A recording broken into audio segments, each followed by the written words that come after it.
What's going on, jumpers? Dave Hunt here from Crossrope with another tutorial video where I am going to be covering mummy kicks.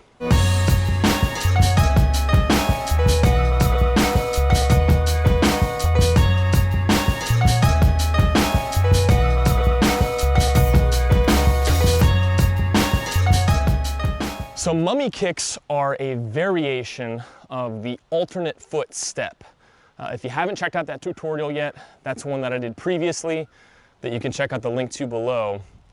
But the difference with mummy kicks is that it's going to engage your hip flexors and your hamstrings more than alternate foot jumps will. So if you're just looking to target your muscle groups a little bit differently, this skill is an easy one to learn where you can add that variety to your workouts.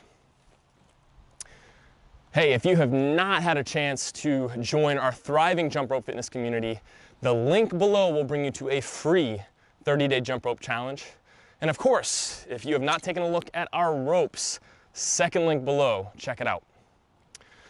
So for the skill today, mummy kicks, I am often a fan of trying out the footwork before we use the ropes. And even though this is a simple skill, again, it never hurts to lay down the rope and just give the skill a try.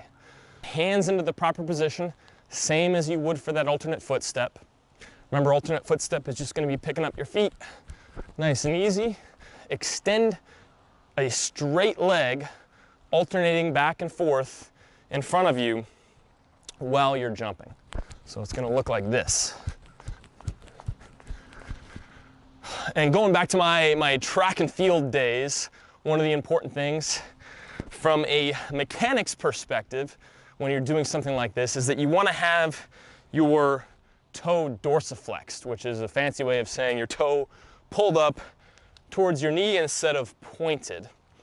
And what happens when you bring it back, you don't want to strike your heel, you want to land on your midsole, your forefoot and your midsole. Your heel should not be necessarily touching, but you're also not on your tippy toes when you're jumping.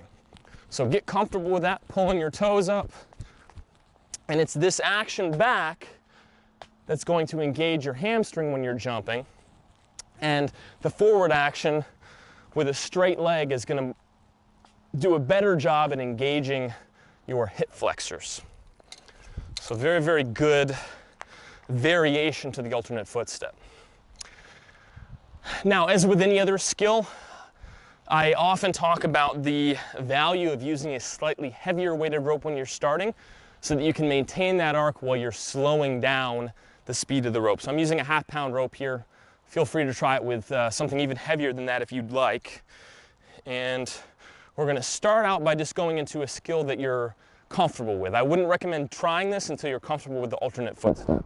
So start out with the alternate foot step until you get into that rhythm, and then you're going to start to straighten out your legs. If it starts to feel kind of weird and you need to get back into that rhythm, just go back into a nice easy alternate foot step.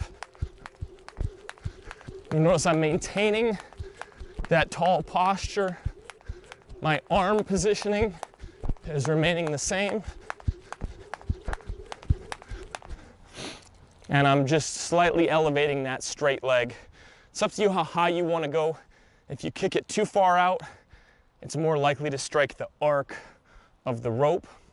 But the farther you go, the more engagement you'll get in that hip flexor, in that hamstring. And think about actively pulling back when you come back down to get the most benefit out of this jump rope skill.